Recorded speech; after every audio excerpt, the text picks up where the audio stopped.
Nazir d'Aspetzain. Miktat Hayom Kekulo, c'est le sujet d'aujourd'hui. C'est une halakha qu'on retrouve à propos de plusieurs choses dans tout le chasse. On l'a déjà vu dans Nazir, on l'a rencontré dans notre daf, et on l'a vu aussi il y a quelques temps auparavant, au début de ma séchette, il y a quelques dapim. C'est une halakha qui dira que dans certains cas, on considère une partie de la journée comme si que c'était une journée entière. En fait, on a besoin de faire certaines choses pendant un certain moment, et normalement, on devrait finir toute la journée pour finir la halakha. Et quand même, on dit qu'on considère une partie de la journée comme si que il a fait ce qu'il devait faire pendant toute la journée. On va voir plusieurs exemples là-dessus. On va voir plusieurs cas où on ne dit pas Miktat Hayom Kekulo. On va essayer d'expliquer pourquoi. Le cas qui concerne Nazir, c'est celui qui dit je serai Nazir. Quelqu'un qui dit je suis Nazir, il n'a pas dit combien de temps il sera Nazir. Alors, comme on le sait, il sera Nazir 30 jours. Dans un cas, il a dit je suis Nazir 30 jours. Normalement, on peut comprendre que c'est la même chose. Je suis Nazir 30 jours ou bien je suis Nazir. Dans les deux cas, c'est 30 jours. Et quand même, les Chachamim nous ont appris qu'il y a une différence entre ces deux cas. Quelqu'un qui dit je suis Nazir 30 jours, il doit être Nazir 30 jours, c'est-à-dire 30 fois 24 heures. 30 jours entiers, complets. Par contre, quelqu'un qui dit je suis Nazir simple, alors nous, on considère 30 jours et on considérera, dès qu'il aura fini, dès qu'il est rentré dans le 30e jour, il a commencé une partie du 30e jour, on considère qu'il a fait maintenant 30 jours de Nézirut, et il peut tout de suite amener ses korbanot le jour même, Minatora, et finir sa Nézirut. Quelle est la source de cette halakha? Dans les poskim, il y aura une certaine recherche. Certains diront que c'est une svara, on l'apprend de notre logique à nous, et en général, quand on a une svara, si c'est une svara qui est évidente, une logique qui est évidente, on considère cette halakha comme Minatora. C'est pour ça qu'on retrouve cette halakha de Miktat Hayom Kekulo, même dans des cas où c'est Minatora, comme dans Nazir. D'autres diront qu'il y aura quand même une Gzerat Takatou, et la source d'origine de cette halakha, c'est justement dans Nazir. Ils vont chercher des psukim là-dessus. Il y aura, bien sûr, une grande afkamina entre ces deux-là, donc entre ces deux shittot. Qu'est-ce qui est la source de Miktat Hayom Kekulo? Si on dit que c'est une svara, c'est quelque chose de logique. Alors, si on comprend ça dans la logique, alors on fera fonctionner cette halakha dans tous les cas, mis à part les exceptions. Donc, tous les cas, c'est des cas où on dira Miktat Hayom Kekulo, mis à part les exceptions, où la Torah nous a dévoilé clairement qu'on ne dit pas Miktat Hayom Kekulo.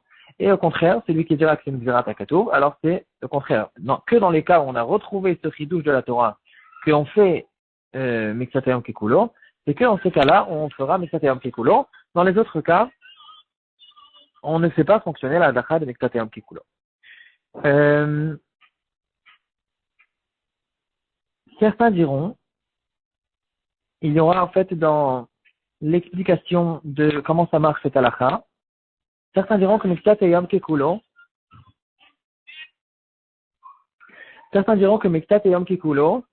c'est comme si on considère, grâce à cette halakha, qu'il a complété la journée. Comme quelqu'un, par exemple, qui attrape une partie d'un ustensile, et donc, puisque c'est un seul bloc, tout l'ustensile, il va se lever.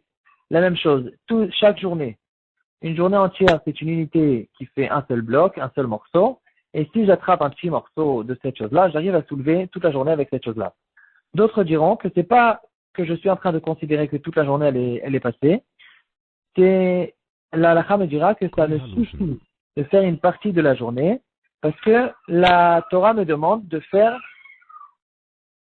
tant et tant de jours, et donc j'ai fait ce jour-là, j'ai fait mes halakhot que j'ai besoin de faire ce jour-là, et donc c'est bon, j'ai été de chova de ce que j'ai besoin de faire.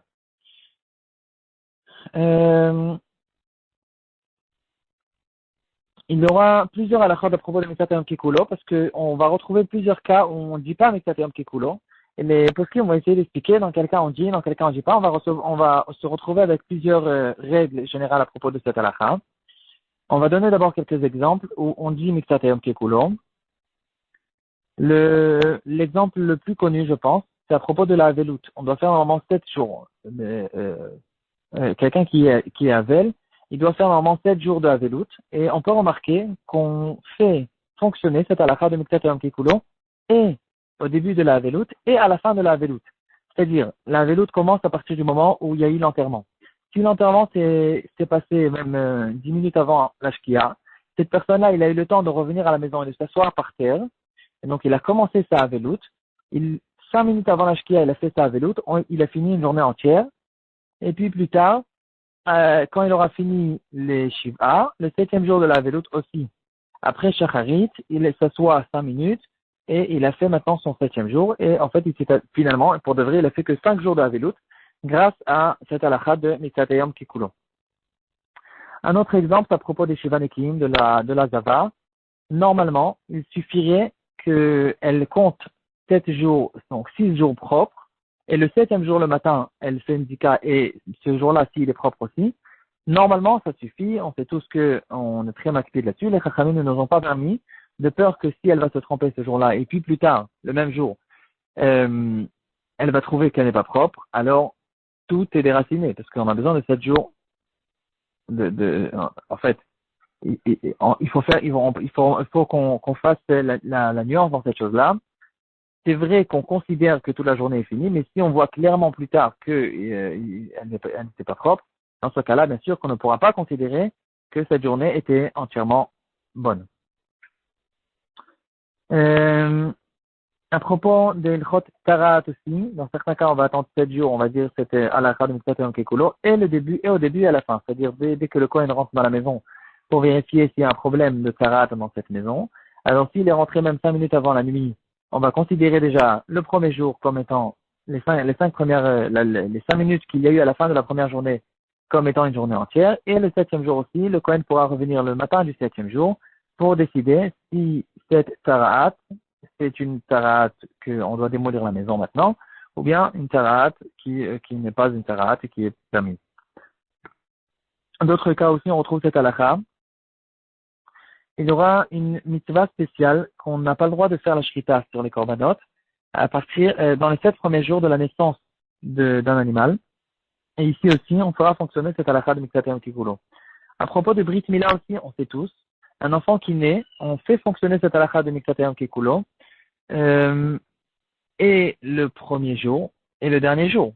Et s'il est né même 5 minutes avant la Shkia, on compte ce jour-là comme un jour entier. Et puis après, le 8e jour, le matin, il pourra déjà faire la Brit Mila, alors qu'au fait, cet enfant, il n'a que 6 jours et 2 heures. Maintenant, on va voir plusieurs exemples. On ne dit pas Miktat Yom Kekulo. Et on va essayer de donner les raisons pourquoi on ne dit pas Miktat Yom Kekulo. Une femme qui a accouché 3 jours avant Yom Kippour, elle ne va pas jeûner pendant Yom Kippour. Et ici, on donne à cette femme 3 fois 24 heures. On ne dit pas Miktat Yom Kekulo. On va lui permettre de ne pas jeûner pendant Yom Kippour, même si, normalement, avec la halakha de Miktat Yom Kekulo, elle a dépassé les 3 jours. Une autre halakha, quelqu'un qui est niftar, on ne peut, si on a intéressé d'avoir des témoins pour pouvoir permettre à sa femme de se remarier, s'il y a 3 jours qui sont passés, alors les témoins ne pourront plus témoigner sur cette personne-là parce qu'il a pu être déformé. Cette halakha aussi, on dira 3 jours entiers, 3 fois 24 heures, et on ne dira pas Miktat Yom Kekulo. Donc ces deux choses-là, la réponse elle est logique et évidente. On ne peut pas faire fonctionner c'est-à-dire la halakha de Miktat Yom Kekulo, c'est une halakha qu'on considère certaines choses. C'est un dîme, c'est une halakha. Ici, ces deux halakhot-là dépendent d'un fait. Il y a un fait, il y a une nature. Si une femme, dans les 3 premiers jours, elle est en danger si elle jeûne. Il y a une nature à propos des morts qui se déforme au bout de 3 jours. Ici, on ne va pas faire fonctionner des halakhot pour changer le fait. Le fait, il est que jusqu'à 3 jours entiers, on peut reconnaître encore la personne. Une autre règle que les Chachamim vont nous dire à propos de Miktat Yom Kekulo, c'est que dans un cas où on a une liste de jours, quand on a une liste de jours à faire, c'est pas un seul jour, dans ce cas-là, on dira Miktat Yom Kekulo, et cette halakha, on la dira que le premier jour ou le dernier jour, pas sur le jour du milieu. Et pour finir, une question surprenante, Shabbat et Yom Tov. Pourquoi on ne dit pas Miktat Yom Kekulo à propos de Shabbat? La question elle est un peu bizarre. Est-ce qu'on peut se lever Shabbat matin et dire c'est bon, j'ai fait une partie du Shabbat, de la même manière que dans la veloute, j'ai fait une partie de la veloute et c'est bon, je me lève. Ici aussi, j'ai fait une partie du Shabbat, je me lève Shabbat matin et je dis c'est bon, le Shabbat il est fini, ce qui est bien sûr évident que c'est pas vrai du tout. Il faut juste donner une raison pourquoi c'est pas vrai. Et la réponse, elle est simple. Premièrement, comme on vient de voir, Mitzvah Yom Kekulos, c'est dans une liste de jours où on considère, on raccourcit la liste de cette manière-là. Et une réponse encore plus claire et évidente, le Shabbat et le Yom Tov, c'est quelque chose qui réside sur toute la journée, sur chaque heure et sur chaque seconde de cette journée. Chaque seconde, c'est une nouvelle mitzvah, une nouvelle raison de faire effet. La Kdusha de Shabbat, elle réside sur chaque moment et chaque moment de Shabbat. Et c'est pas parce que j'ai fait une partie du Shabbat que je suis pas tour de faire une autre partie du Shabbat. Parce que chaque partie et chaque minute du Shabbat, c'est une raison en soi d'avoir besoin d'être Shomer Shabbat.